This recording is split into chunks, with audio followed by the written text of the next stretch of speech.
Bon alors, on est le lundi 13 janvier 2020, je m'en vais demain en France.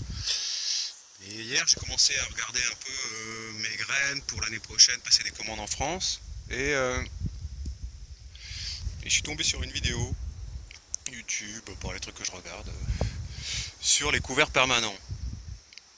Alors bon, cette année, j'ai essayé de faire pousser du blé et puis des légumineuses pour donner de l'énergie. J'ai foiré les légumineuses parce que mes graines françaises étaient pas bonnes. Je suis obligé d'un peu crier s'il y a du vent, quitte à passer pour un gros con, mais au moins cette fois-ci, j'ai besoin d'un aide mémo pour savoir où je vais faire pousser quoi. Après, il faut. Voilà.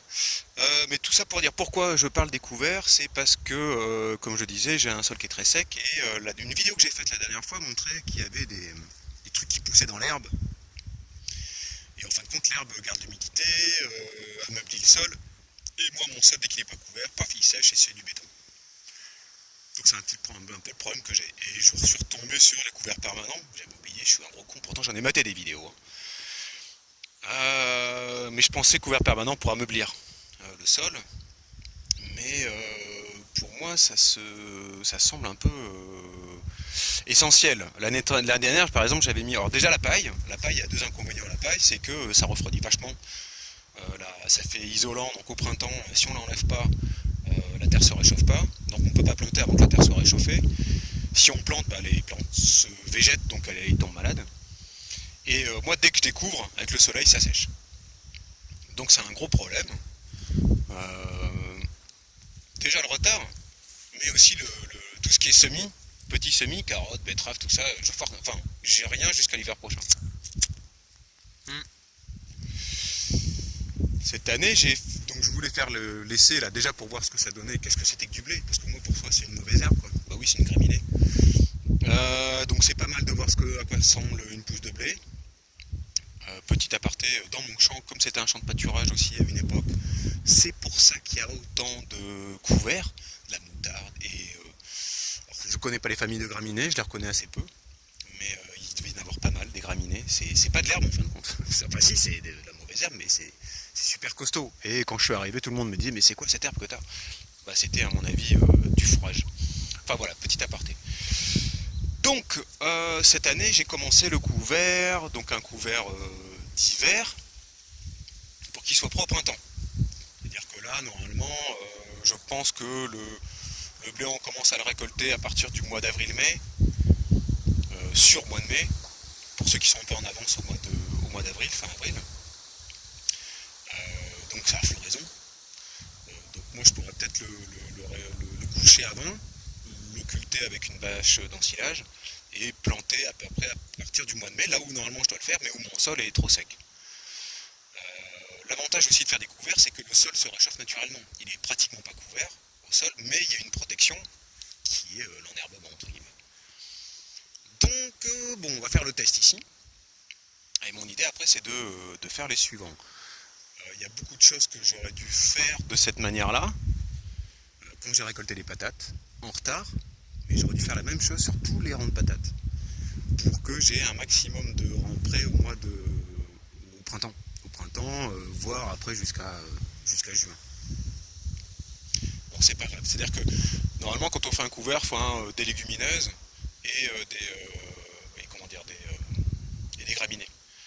On peut faire ça qu'avec des légumineuses, mais faut les laisser arriver à maturité, donc il faut les couper régulièrement. J'ai pas encore tout. C'est très technique, hein. C'est assez technique, mais quand on comprend le truc, après ça marche tout seul. Quoi. Le gros avantage aussi de faire des couverts, c'est qu'on n'a pas besoin d'importer de la paille. Bon là j'ai eu du bol ces 2 dernières années, mais c'est un peu chiant de devoir récupérer de la paille quelque part. Ça me demande un boulot de taré à transporter, à installer, et puis a priori à enlever au printemps pour que la terre se réchauffe. Donc c'est vraiment galère. En plus de ça, il y a un travail du sol. Les légumes travaillent peu le sol en profondeur, et moi mon sol se retasse à chaque fois. Donc même si je passe pas le tracteur, je suis obligé de le travailler le sol, ce qui est pas très bon. D'autant plus avec toutes les conneries que j'ai faites avant. Il faudrait me le laisser tranquille un petit moment. Donc alors mon plan, c'est là où il y avait les couverts, donc je vais les coucher et je vais pouvoir planter à peu près tout ce que je veux entre mai et juin. Voilà, pour si j'arrive à faire des baby plants, si j'en achète, si je veux semer quoi que ce soit, c'est à peu près là que je peux le faire. Là ici il y a les artichauts, donc je vais plutôt essayer de planter des haricots, tout ça, mais le problème c'est qu'il faut attendre que la terre se réchauffe, donc c'est pas avant début mai. Je vais laisser la terre se réchauffer naturellement ici sans dépailler, au contraire je vais peut-être repailler un petit peu après que les daikons je les ai récoltés. Partout où j'ai paillé là grossièrement, même beaucoup, il y avait des patates qui ont très peu marché parce que j'avais fait des conneries. Donc là, je vais faire un couvert qui sera prêt pour le mois de septembre, pour l'automne, où il fait encore très chaud et au mois d'octobre j'ai besoin d'eau, enfin voilà. Donc, et puis le couvert va m'empêcher le sol de se tasser pendant l'été. Éviter aussi un enherbement si je me démerde pas trop mal. Donc c'est des zones que je pourrais pas exploiter a priori, au moins sur le côté par exemple. Je vais donner cet exemple là. Là il y a l'ail. Et là je vais replanter les patates. Tout ça se récolte à peu près au mois de juin. Donc au mois de juin-juillet, je remets un couvert qui va durer 3-4 mois et donc normalement qui sera prêt au mois d'octobre. Au milieu, je peux très bien planter quelque chose dans le couvert, puisque le couvert c'est des céréales et des légumineuses. Je peux très bien m'amuser à faire pousser mes haricots, qui eux aussi seront prêts au mois d'octobre, mes haricots tarbés ou quoi que ce soit. Voilà, donc ça me laisse des rangs pour refaire des patates au printemps, qui seront faites à peu près au même moment que l'ail. Donc là-bas, là où il y avait les okura, au milieu là où il y a les radis noirs, et puis ici. Il y a des zones que je travaille aujourd'hui parce qu'elles produisent ou parce qu'elles sont en semis. Donc c'est ces deux-là. Et tous les petits rangs qu'il y a entre les arbres. Et puis les deux rangs là-bas qui ont donné des choux et puis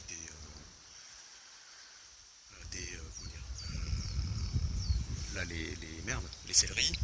Là aussi le rang qui a donné des choux. Là je vais mettre malheureusement pas de graminées parce que ça met longtemps les graminées, ça met entre 3-4 mois au mieux. Je vais pas avoir le temps, je peux semer qu'au mois d'avril quand la terre s'est un peu réchauffée, tout ce qui est légumineuse. Donc là je vais mettre du couvert azoté, les couper et rendre de l'azote, de l'énergie parce qu'elles ont beaucoup donné, il y a quand même assez peu d'énergie dans le sol, j'ai foutu la blinde de carbone donc il faut qu'un peu rebooster. Et ça devrait me permettre je vais planter en même temps que les semis, carottes, betteraves, je vais voir les couverts qui s'adaptent le mieux. Bon, il y a des légumes qui n'aiment pas les légumineuses, des légumineuses entre elles qui ne s'aiment pas, donc voilà, ça va me demander un peu de réflexion et de sélection. Ce rang-là, il avait été composté, donc il a pas mal d'énergie, j'ai pas besoin de m'en occuper, je ressèmerai directement dedans et puis je verrai après déjà ce que je ressème. Parce qu'il y a de nombreuses petites quantités, des tournesols, des ci, des là, je sais jamais un peu où est-ce que je vais les mettre avant. Ça dépend si j'ai le temps de les faire, ça dépend s'ils prennent. Enfin, celui-là, ail, pomme de terre, pareil, hein, donc, un couvert qui sera prêt à l'automne. Ce qui m'empêche pas de mettre des haricots sur le côté, là il y a déjà le filet, haricots. Ces deux rangs, ces rangs là je vais arrêter de l'utiliser, ça sera pour les aromates et les artichauts. Là ça va être concombre, les plantes grimpantes. Les deux filets, comme il faut que je répare pour que ça passe au-dessus, les concombres amers aiment bien, ça se développe très bien, mais ce ne sera pas avant le mois de juillet. Donc très bien là aussi. Normalement le couvert azoté aura été couvé, préparé, tout ça. L'avantage c'est que le couvert azoté va aussi protéger les mini-semis. Les mini-semis qui au printemps, moi j'ai du mal, à chaque fois ça sèche trop vite. Voilà. Et après bon il me reste quelques zones, je sais pas, par exemple il va falloir que je plante les choux assez tôt. Bon, il y a des choses qu'on plante, là j'ai déjà commencé des semis de chou-fleur. On les plante à peu près au mois de mars, pour plus tard. Hein. Donc j'ai regardé les choux, je vais les planter en même temps que les couverts là aussi. Au mois de mars, je vais essayer de trouver un couvert. Alors les choux, je les protège du froid, donc j'espère que le couvert de légumineuses partira. Et si les choux partent, je pense que les légumineuses suivront. Si les légumineuses suivent un petit peu après, c'est pas plus mal, ça laisse le temps le chou de partir en premier. Pour qu'il n'y ait pas une compétition au démarrage. Voilà. Après je me garde des rangs de secours. Donc ce rang de choux, ça sera pareil. Alors je vais déplacer les choux, hein. Les choux-fleurs, je les mettrai essentiellement sur celui qui a produit qu'on n'a pas produit cette année. Là ça va être un couvert azoté pour des mini-semis. Bon, mon problème c'est que les couverts azotés ne travaillent pas en profondeur. Alors, je vais essayer d'en trouver quelques-unes qui arrivent à aller en profondeur, qui ont des racines pivotantes. Mais c'est pas non plus des masses, quoi. Il me reste le problème des courges.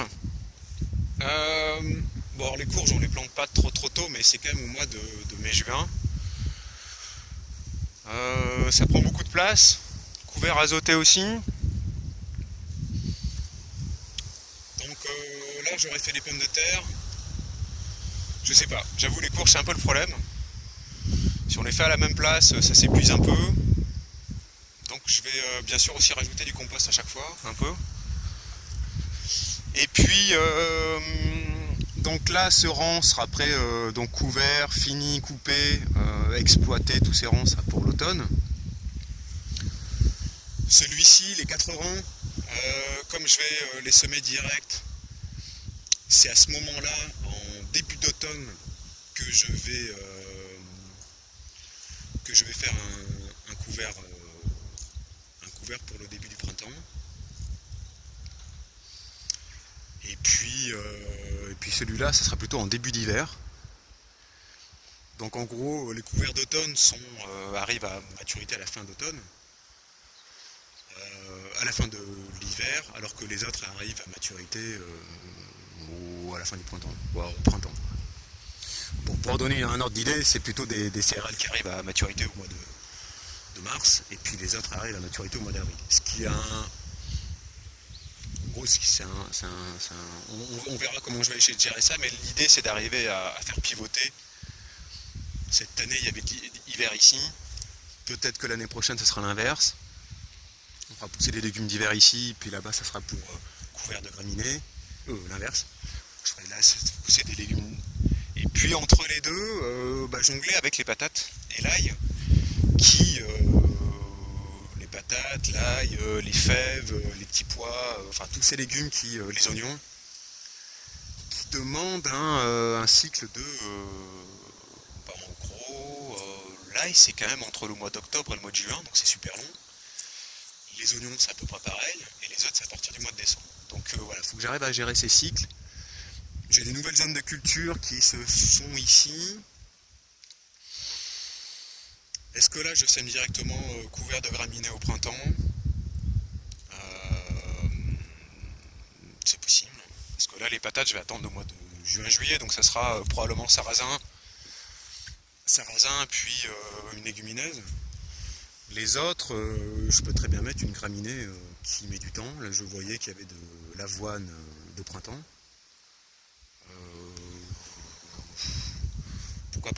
Pourquoi pas, avoine de printemps avec une légumineuse. Ce sera pareil, ce sera prêt à l'automne. Le sarrasin en plus c'est des rangs qui sont plats, j'ai pas du tout. Là c'est des rangs qui sont butés, donc faut des plantes qui résistent bien à la sécheresse. Donc le sarrasin c'est top pour ça. L'avoine je pense pas que ça résiste super bien à la sécheresse. Donc plutôt avoine sur les rangs qui sont en train d'être faits. Et puis après il y a tous mes rangs feuillus aussi, qui la demandent une décomposition à peu près d'un an. Donc c'est plein de petites zones que j'ai faites près des arbres. Voilà, sachant que pour les tomates elles vont être totalement comme celle-ci dissociées, hein, je vais les transporter ailleurs. Les tomates, j'essaierai de les mettre avec des haricots, enfin une légumineuse, mais les tomates légumineuses c'est pas non plus. Ça marche ou ça marche pas, mais il n'y a pas de. Ça dépend du sol en fin de compte. Ça dépend des bactéries qu'il y a dans le sol s'ils arrivent à faire la liaison entre les deux. Ouais, les légumineuses, ça marche pas nécessairement par la magie de l'azote transféré entre l'air et le sol et les autres plantes. J'ai aussi un autre rang de paille là-haut, de feuilles. Donc voilà. Voilà pour la logique, un petit peu. J'espère que j'étais assez clair. Voilà, tous ces interrangs là qui sont travaillés, ça sera juste azoté et mini-semi pour garder de la fraîcheur. C'est un peu la logique.